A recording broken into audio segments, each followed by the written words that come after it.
सहना भवतु सहनौ भुनक्तु सह वीर्यं करवावहै तेजस्विनावधीतमस्तु मा विद्विषावहै।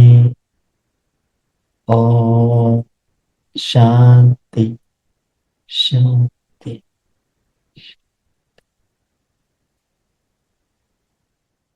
So we are in the second chapter of section 2. So basically we are going a little subtler in the topic. So we need to be a little prepared for the sessions ahead. That's a disclaimer.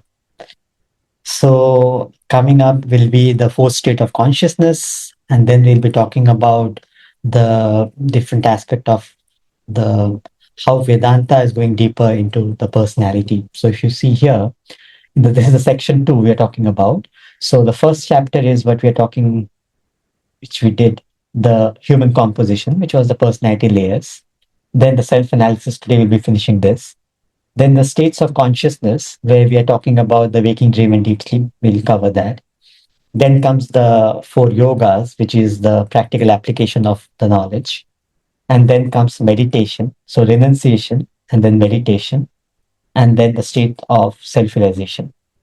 So this is the overall theme for this section. So this is section 2 we are talking about, right? Now, in this topic, self-analysis, the first we discussed about inquiry into yourself, which is talking about turning introvert.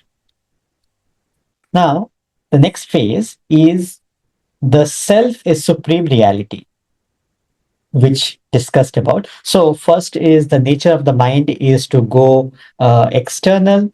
How do we figure out and turn the mind introverted? Look within oneself. So the idea was given, every man is divinity in disguise, God playing the fool. Understand each one is as they are. Don't have to try and change anybody everywhere, anywhere. So the whole mind, whole effort in the entire life, if you think about it, is goes wasted in the world. We're trying to change the world. We want to make the world better. And in that process of changing world, people around us, and all that effort we put in, we are agitated, we are disturbed, and people are not changed. So what are we trying to do? What is the effort for? To that they're saying, does it mean that run away from the world, don't look into the world, don't consider about the world? No, that's not the point.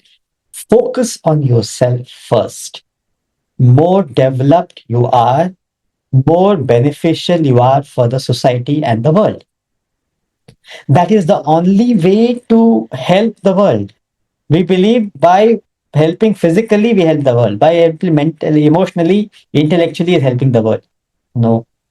Vedanta says that only when you grow spiritually, that you are actually helping the world. Now, that is what the inquiry into yourself, the first topic, where it is talking about turning introvert. Raise yourself by yourself. No other, no teacher, no textbook can help us to help ourselves. We have to help figure it out ourselves. They're only giving us knowledge, information, a direction in life. Now, how to use, we have to walk the path. Simple as that.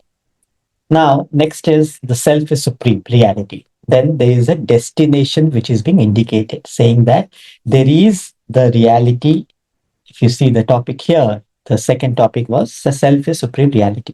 There is a reality, there is the destination, the absolute, which all these masters, whoever they be, Christ, Krishna, Mahavir, Buddha, all these self-realized masters are crying out loud to say to humanity that there is a higher state of consciousness, awareness, which we'll be covering in the next chapter. There is something beyond our experience. Find out, and because only a human can reach that. Humans alone are capable of reaching that reality. Now, reaching is a destination, but the direction is also important. Doesn't matter when we read, that's not the point. As long as the direction is right, it's a matter of time. So that is what they are talking about. We say we are sinful, we are so disturbed, we are stressed, we are agitated.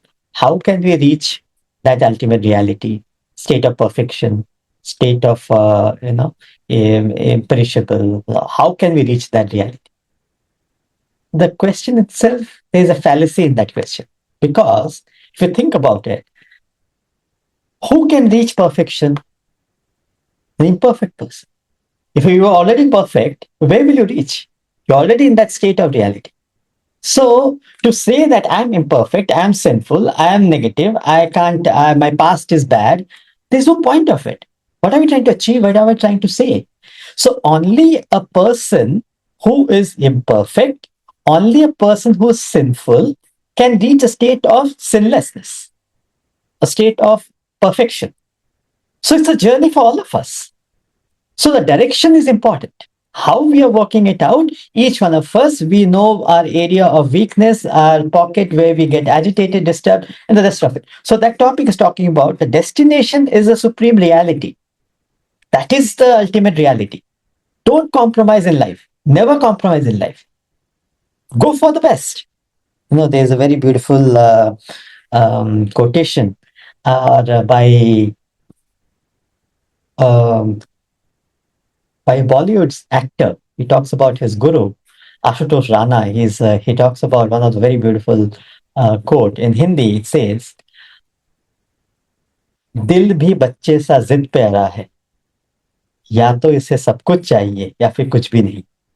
He says, "The mind is stuck, um, is ziddi will be mind is Stubborn. stubborn. Mind is stubborn. Stubbornly is holding on to something. What is it holding on to? Either it wants everything or nothing. No compromise in life. Never compromise in life. Why should you? You own the best. You own the kingdom. You're the king, the princess. You're the queen. Why should you compromise in life? These masters are saying, go for the best. Never get stuck with this perception, emotions, and thoughts. In and through, you have to keep on progressing. So keep that destination going. So in this topic, Samti mentions yourself is supreme reality. But what happens is our experiences, we contact the world, we are getting happiness. So our point is, there is happiness in the world. What are we saying? To that, he gives a very interesting example of a light in the moon. You see a light from the moon. Everybody else is seeing light from the moon. Does it prove that there is light in the moon? No. Just because you perceive it, there's something beyond it, and which is, it is just a reflected light from the sun. In fact, when we see as a moonlit day, a night, it is 25% of the moon you're seeing, and we see a full moon. Just imagine the experience we have, the limitation of our perception, and we we go by it. We say this is everything. What are we talking? So Vedanta helps us to go beyond our perceptions and emotions and thoughts and says that go beyond, go to the supreme reality, don't compromise. And then a very interesting, the story between the prince and the sage, where he says that, who are you? The prince says that I want to know myself. Who is God? Where is God? So the sage says, who are you? He says, I'm the prince. He says his name, Kachapa. Okay, that's your name. Who are you? So I'm the prince. Okay, that's your status. Who are you? "Oh, I am a human being.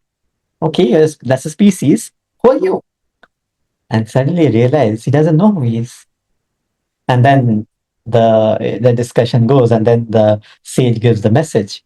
So Vedanta is indicating that supreme self, that reality is you. Assume to be now whatever you have assumed. That's fine. So the drift in religion, the topic explains about how the whole purpose of religion was to help humanity to grow and keep them in the path of spirituality, evolution, ultimately reaching the reality. So They all were designed for the same purpose. Now, the drift is the focus is lost. So, religion's purpose was to evolve, help society, help community to grow as a human being and reach the ultimate human perfection. The drift is that people have got fanatic about religion. They lost the main core purpose of religion. It was never to segregate, to separate, to be fanatic, to be my religion is best, your that was never the core purpose of any religion. So very interesting how it has slowly people have become fanatic about it. Most people don't get into it. People who get into they get attached to it and they hold on to the teachers, masters, now scriptures, saying that it is that is all it's all about and swearing by the scriptures. Whereas they don't understand the message in the scripture. They're just holding on to the characters, just this the something empty shell they're holding on to. And that's what he says. And then he says, this way of approaching, it's like the bonsai example Swamiji gives. Very interesting. In a bonsai, what happens is a tree is not allowed to grow to its full potential. If you see a huge banyan tree, uh, they are, if you go to the roots of it, the roots are sometimes in hundreds of meters, sometimes kilometers. So deep it goes, right? So they are like hundreds of years old, a tree. And it goes deeper and deeper, and that's the strength it has. And that's why it becomes so huge and it can spread out. Now, when we talk about the religion, the purpose of religion was to take you to the true potential of human being. Now, since humanity is not allowed to think for themselves, do's and don'ts, people hold on to that, the religious part of it, and not the philosophy part of it. So, what has happened is, like a bonsai, they cut the root, not letting the tree to grow to its full potential. So, you see the banyan tree, but it is really not strong. You push it, it will fall down. You see a strong personality, like Arjuna was a strong person. But since the depth was not there, it fell down. Once thing, it just collapsed. Same thing happens to all of us. So when there is a crisis, since the roots are not strong, since the foundation is not strong in the personality, when there's a crisis, we collapse and topples down. Higher we want to go, deeper we have to go in our personality. That's the key. So, since the depth is not there in the personality, it topples. That's the problem. That's the example of bonsai. Stunned personality, not allowed to grow, sadly. Then Swamiji explains about the problem with introversion. The mind's tendency is to be extroverted. It's always looking for faults externally. It is, even if it's 1,000 times more in us, it is not able to see it, but it is so clearly seen externally, outside. That's the nature of the mind. And then he gives the example of the turkey and the ant. So there is a push from within. Imagine there is a desire for the world, there's a push from within, and there's a pull from the world. The sense objects are so tempting, they're pulling you from to the world. Now, where is the chance? It's too difficult. You have to be strong enough to go against this push and pull. So they're saying that, and that's the problem with introversion. The nature of the mind is to be extroverted, and the desires are going to the world, and the world is tempting. So two ways, there is such a tremendous pull to the world, you get involved and attached in the world. So does it mean that we go contact the world? That's escapism. You can't live like that. So what do? We have to become smarter and handle ourselves. So a turkey and the ant explains this tendency of the mind. Very interesting. The mode that dims the eye. And each little speck and blemish find to our own stronger errors blind. So it talks about a small thing. We don't see anything wrong in us. I'm right. I'm okay. The world has to change. There's a problem going on. The war's going on. World isn't a problem. I'm okay. I'm fine. Everything is right with me. Everything is wrong with the world. Do we even question what's wrong with me? Why am I not able to handle things? Why am I getting agitated and disturbed? That questioning itself makes you a different person. That makes you spiritual. That is the introverted life. So the extroversion is we keep justifying our affectation to the world. We keep seeking the world for happiness in innocently, in a subtle way. Need not be in a gross way, but and that gives agitation, disturbance.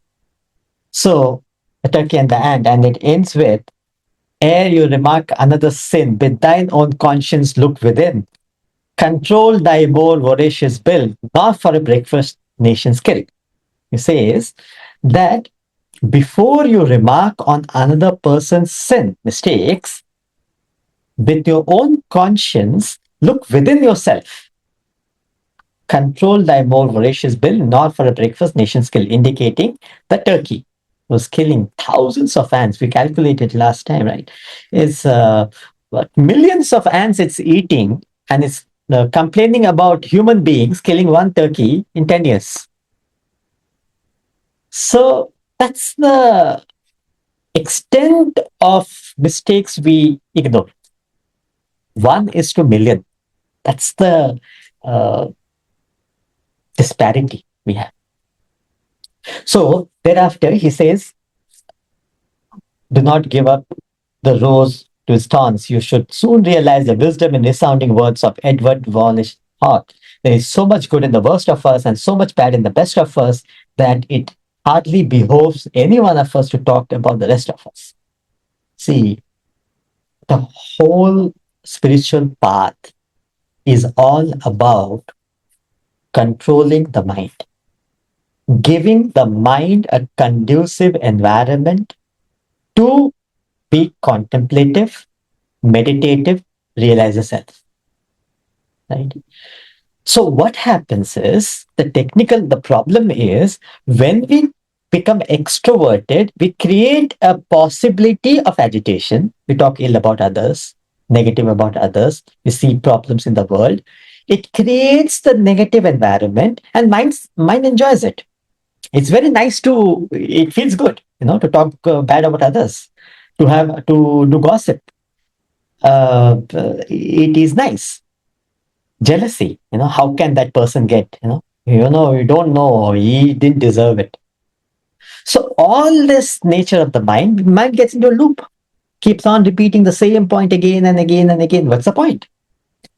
So these are the natures of the mind which we need to counter, because there's a higher purpose, there's a better thing to do in life. Understand that. Reach the self. You owe that. Don't compromise with all these mundane things. Whatever has to be done, do it and move on. That attitude in life is what they're talking about. And when you have that attitude, there is so much good in worst of us, so much bad in the best of us, that it hardly behoves any one of us to talk about the rest of us. Why to talk about anybody? What is the point? What are we trying to achieve from it? It doesn't make sense. We have higher thing to achieve. So that attitude in life which we are talking about, that approach in life we are talking about, keep moving, keep progressing in life. Don't get into other people's life. Don't get into other people's business. Let them handle their business. They know what they're doing. Let me mind my business. My obligation, responsibility is on myself. If I can't sleep, if am agitated, if I am disturbed, it's my responsibility to sort it out. Remember, agitation, stress is a symptom. It is not the cause. It's a symptom of something wrong internally. So when there is agitation, figure out what is the core problem, where is the desire, what is the problem factor, solve that. It's like a fever. Fever is not a problem. Fever is a symptom of a problem internally. So body fights back. But here, the intellect is not strong enough to fight back. And that's why we get stuck. get into depression, we get into monotony, we get into boredom. All this is a problem of the mind. Since the intellect is not strong enough, all that makes such a big deal. We are spending a whole life in sorting out these basic things. And they're saying there's a bigger deal to deal with. Don't get into all this. Keep moving up. So every human being needs, therefore, to concentrate his efforts in investigating his own personality instead of prying into the lives of others. You have no right to do so. Your business in your life, if others make mistakes, they have to pay for them. Let them settle their accounts with the Almighty. You seem to be more concerned with the affairs of others than your own. You need to look within. Set your personality right.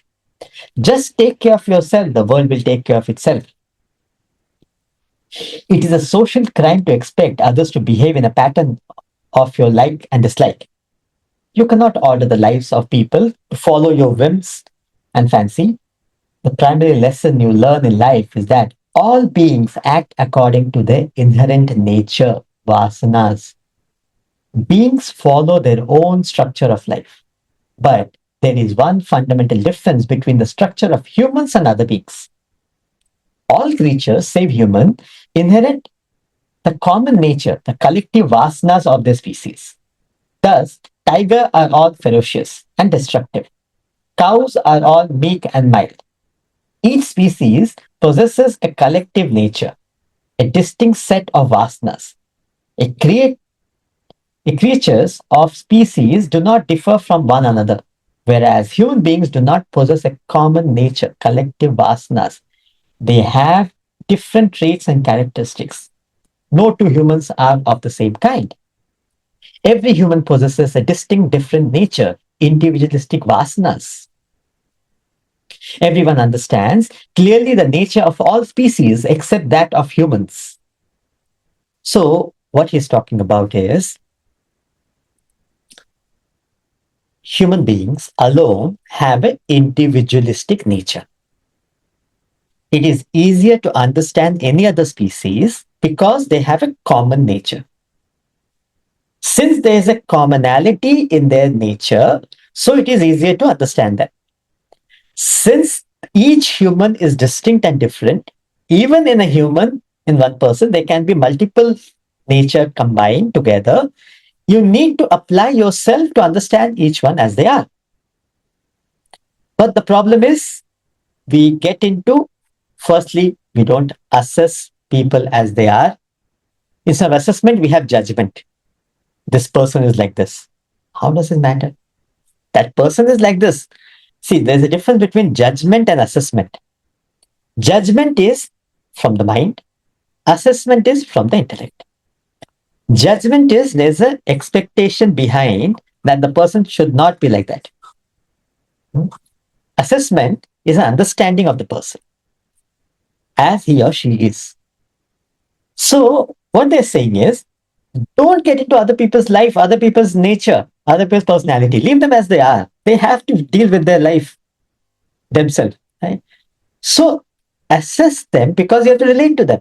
We are in the world, we have to relate to people around us. So have a right assessment and deal with it accordingly.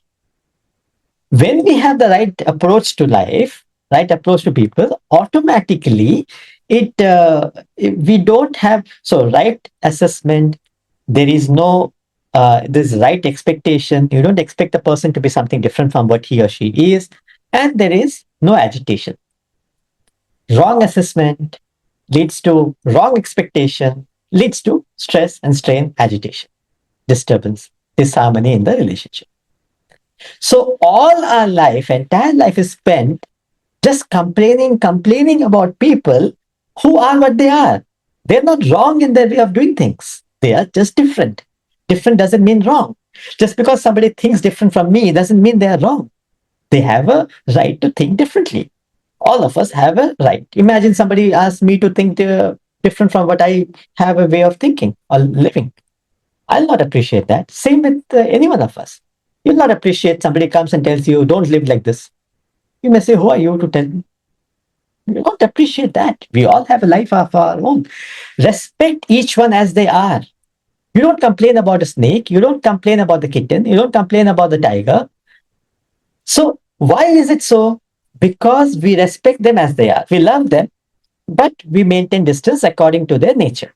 Or sometimes we go close to them because we know a kitten is meek and mild. We love them. A tiger is ferocious. We love them, but we see from distance. We understand each one as they are. Human beings, we find it difficult. The entire life is spent just wasting time trying to change others.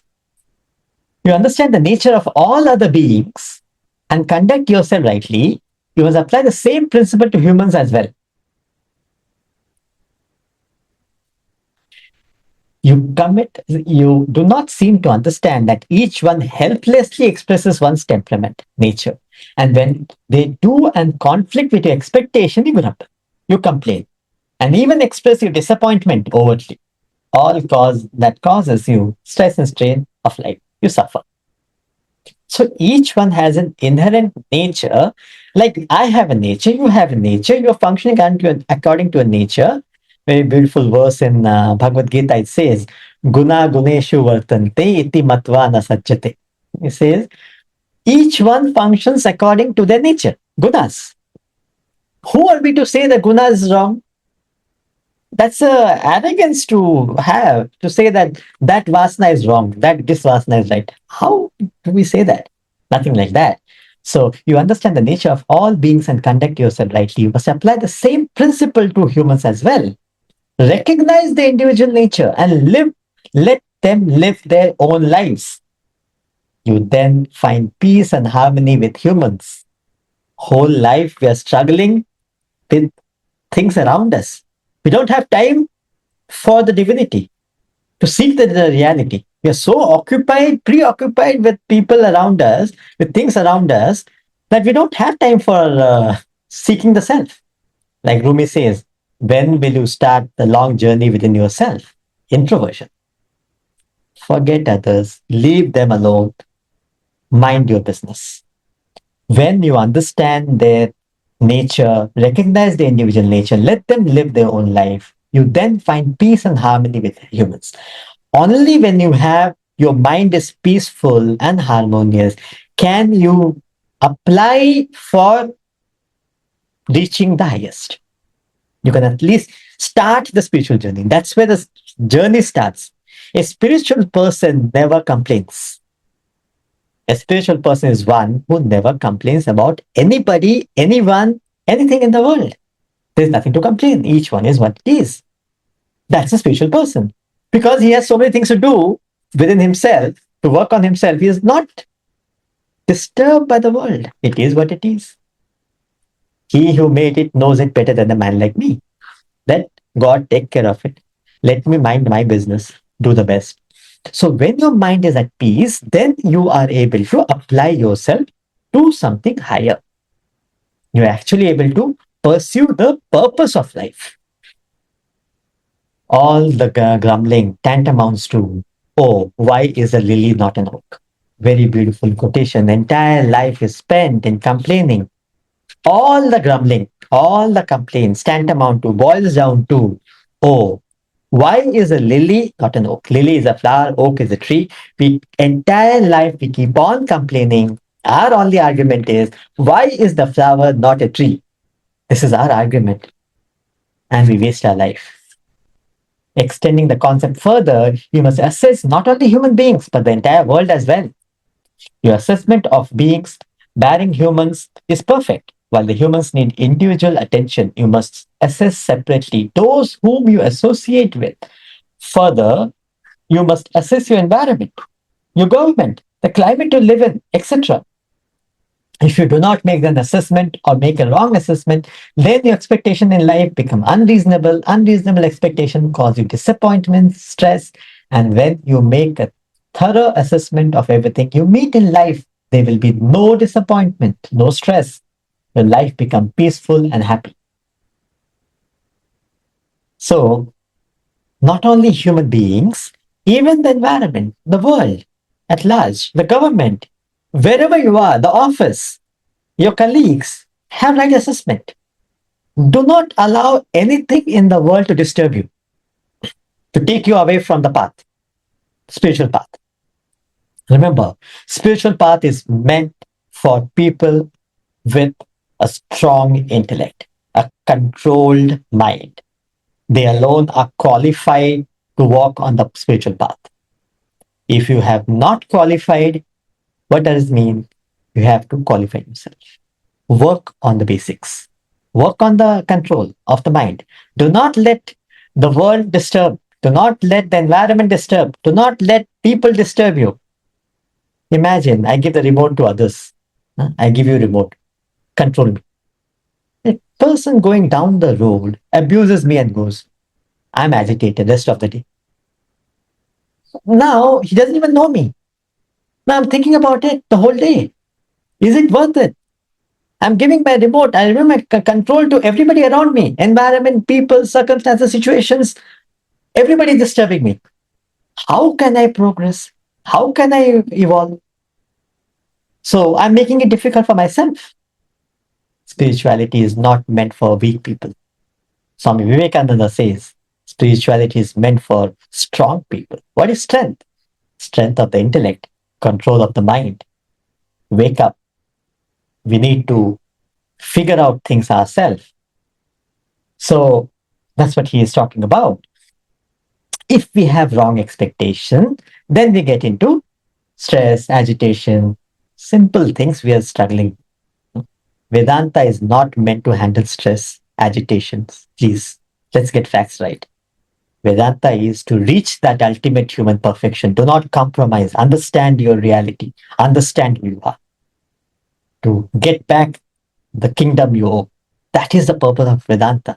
Not to deal with some pettiness of the world. So yes, it is necessary to work it out.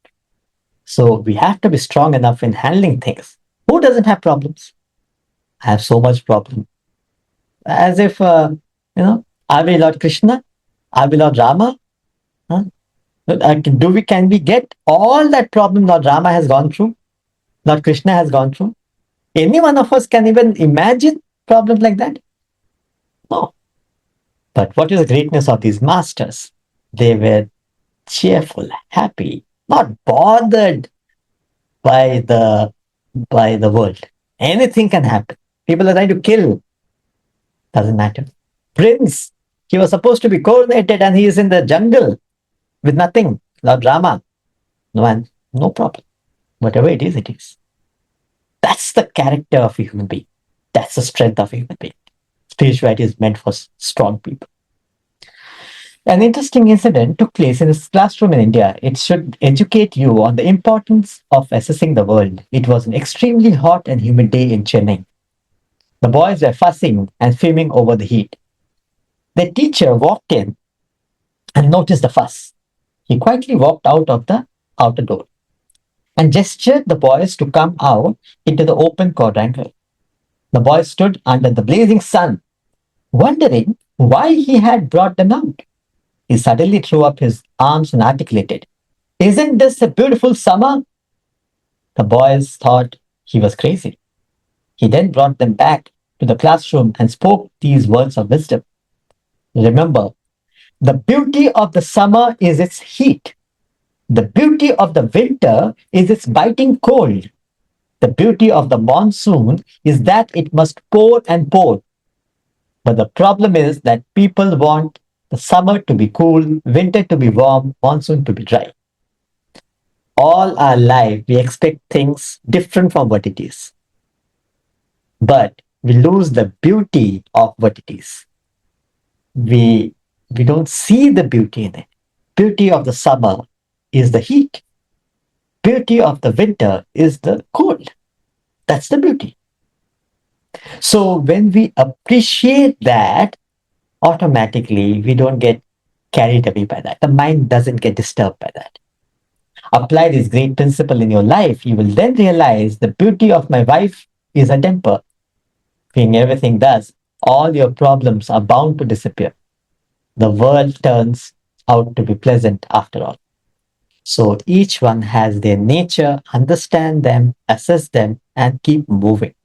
So that was the topic, problem of introversion. So the sequence, thought flow, if you go back to the mind's tendency is to be extroverted.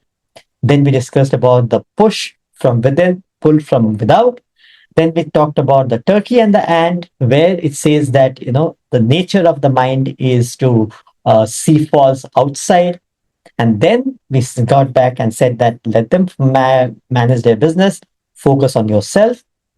And then we said that why we complain about the world is we we want to see things different from what it is.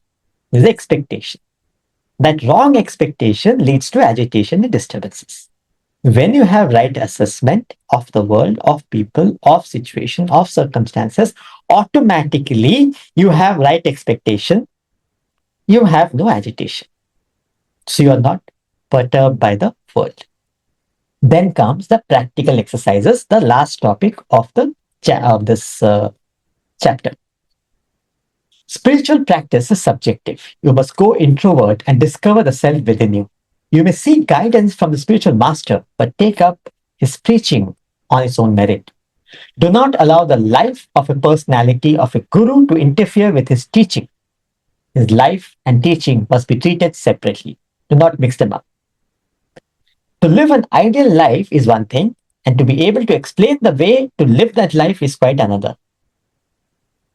Everybody tries to reason, but few know the science of reasoning. People commit a grave blunder of mixing the personality of a teacher with his teaching. They transfer the personal charm of God without merit to his teaching and become enslaved by him. Remember, the knowledge is to make you independent, not be dependent. A true teacher is one, a true master is one who helps you to become independent in life. Moment you approach the knowledge, seek the knowledge in its own merit. Doesn't matter who speaks. Follow the knowledge, follow the essentials, not the non-essentials. All the speakers, we are just speakers. Okay? So, not the seekers, follow the knowledge in its own essence. It stands on its own. So, separate the life of a teacher versus the knowledge. We get carried away, we get dependent. So, try to understand the knowledge stands on its own. Simply like law of gravity stands on its own, not because Newton said that, Einstein said that, different laws. That is not the reason for the law to function. Law exists. So they discovered the law. Fair enough. You may have respect and regard for that, but don't sell yourself to them. That's all they say. All the great masters, we bow down to them, but they are only giving us direction. We have to walk the path. So do not allow the life of personality of a guru to interfere with their teaching. The pursuit of enlightenment does not envisage your enslavement to personalities and a blind following of their deeds and dogmas. You can attain supreme state by delving deep into your personality, layers, and recognizing the divine core within. But the order of the day is that self-anointed preachers trust their beliefs on ignorant people and bring about spiritual populism. When religious teaching is thus forced upon people, they, particularly the youth, reject it and take the opposite direction. Thus, none realize that the truth lies within oneself and fails to pursue it subjectively. It's very easy to complicate. It's very difficult to simplify. It is, no, there's a saying, I don't have the direct quote, where it says, if something is easier to understand, there's a lot of effort gone in writing it. If you see some of this scripture of text, it's easy to understand. Simple. That's his life. That is how he conducted himself. Keep it simple. No big words, no Sanskrit words. Simple, straightforward, to the point. That is him. Without compromising with the essence of the philosophy. That is even scriptures, Bhagavad Gita when he's talking, Upanishad when he's talking, he's to the point. He's doing justice to the speaker. Right? Master have given something. He is commenting. That's about it. There is no opinion in it. He's stating the facts. Now, when you want to make people dependent, you have to complicate it. People will have a lot of respect and regard for it, but they're not benefited. They become dependent, they will come back to you because you have a lot of information. But when you simplify it, they can actually implement the knowledge in their life. So the focus has to be in living the knowledge, not accumulating the knowledge. It is the transformation, not the information, which is important. So as long as we are focusing on knowledge with the purpose of transformation, comes down to how do we go about it. And that's where, as we say, any food, the best of the food cannot give you strength. You have to break it down. Reflection, manana, nididhyasana. That is how you can eradicate ignorance. So understand the knowledge is the only way to help us. And take it on its own merit. Don't become dependent on any master, any teacher, any text, anything, anyone for that matter. It stands on its own. Take it on its own merit. Think for yourself. Makes sense. Take it. Doesn't make sense. Leave it. He gives a very interesting story. Two men were traveling in a cabin in a railway train. One was a wealthy merchant, the other a thief. The merchant was carrying a lot of money with him, wads of currency notes. Thief knew it. In fact, he had booked his berth in the same compartment only to steal the money. The thief waited for the merchant to retire. To his surprise, the merchant openly removed the notes out of his bag and started counting. The embarrassed thief left the compartment to go to the washroom. After he returned, the merchant went out, took his own time to wash and change. Meanwhile, the thief got busy and searched everywhere for the money. He could not find it. He knew for certain that the merchant did not carry it with him. How could it have disappeared? He could not sleep the whole night. While the merchant slept peacefully. Next morning, they greeted each other. The thief could not contain himself any longer.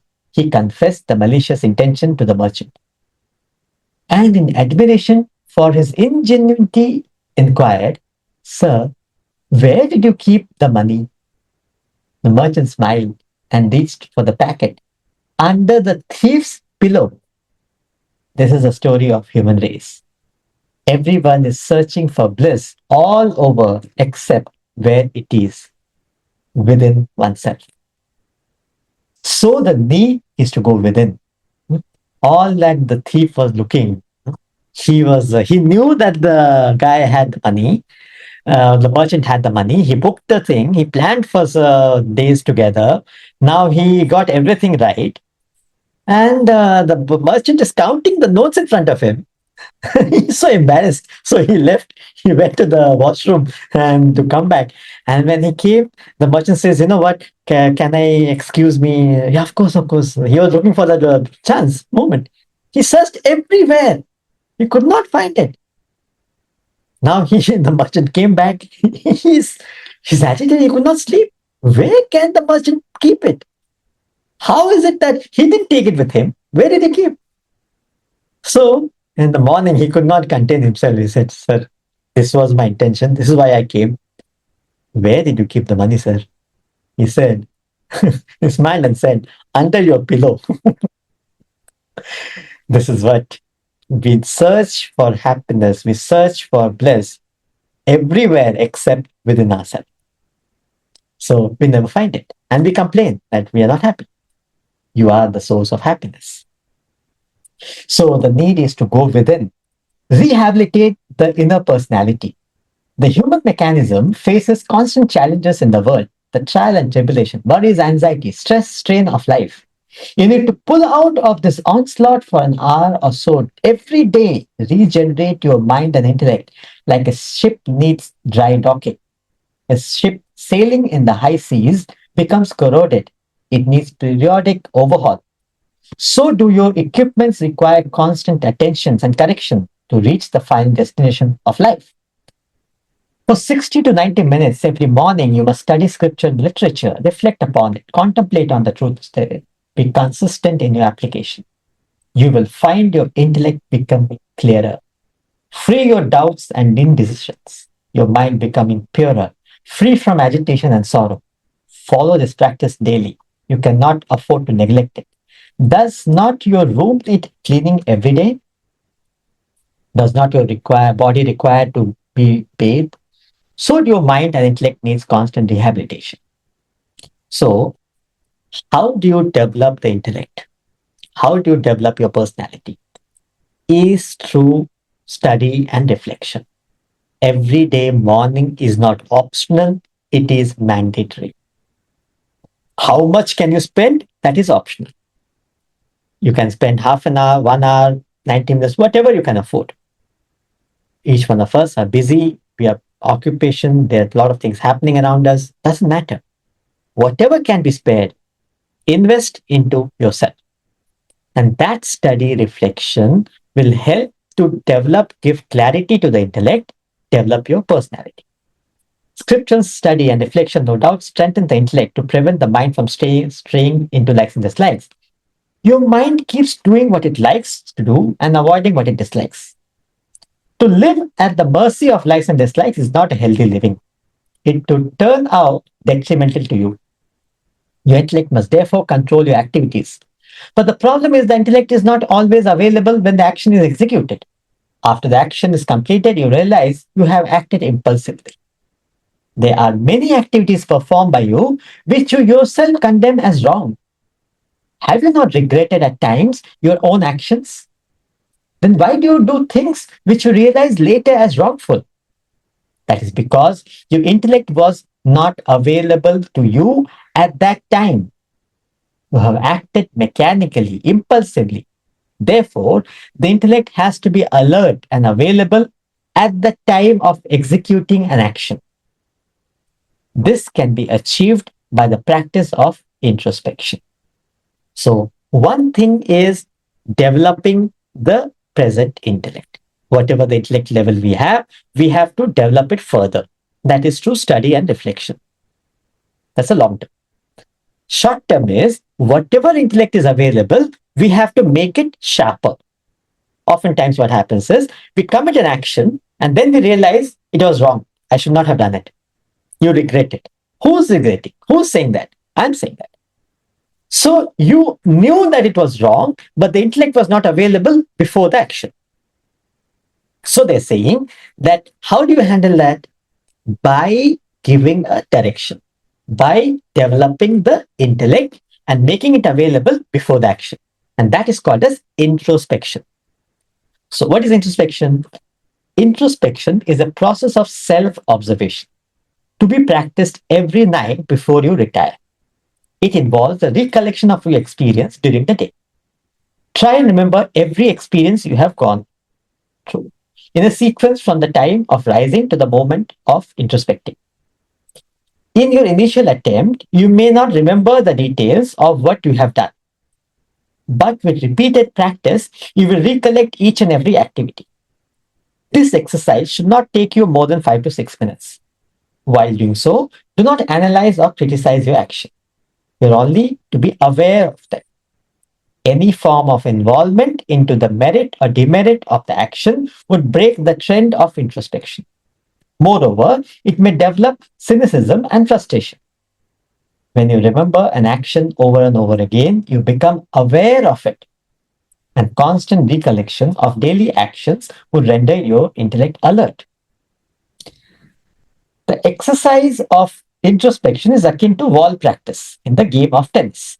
So, what he's saying is this process of introspection makes your present intellect more alert. So, what is the process? Every evening before you go to sleep, try and recollect your day.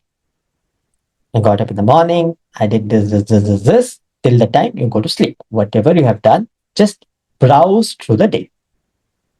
Not analyzing, not criticizing, not condemning. If you forget something, what did I do from 12 to 3? Doesn't matter. You don't want to call people in the night and trouble them. You just recollect whatever you know, whatever you can recollect throughout the day. You completely complete the day and you go to sleep. That should not take more than 4 to 5 minutes. Now, this process of keep on doing it every day makes your present intellect available before the action. Things which you were not conscious of, you just kept on doing it, suddenly you become aware of it. And before action, you automatically you start applying the intellect. So it is like the wall practice you do in tennis. That means practicing stroke against a wall. A line is drawn on the wall at the same height of as the regular net in the tennis court. The player plays its shot against the wall to gain proficiency in the game, a practice which helps him later in the tournament. Likewise, introspection helps you become aware of your life's activities, and your intellect becomes available before the action to guide it in the proper direction. Spiritual study and reflection help you develop a strong intellect and a pure mind, while introspection enables your intellect to be alert. Together, they render your action more objective, meaningful, purposeful. You get nearer and nearer the core of your personality. With such stability and objectivity, delve deeper into your personality. What you're looking for in life is bliss and bliss and bliss, nothing less. You search for it in vain in the outside world through your body, mind, and intellect.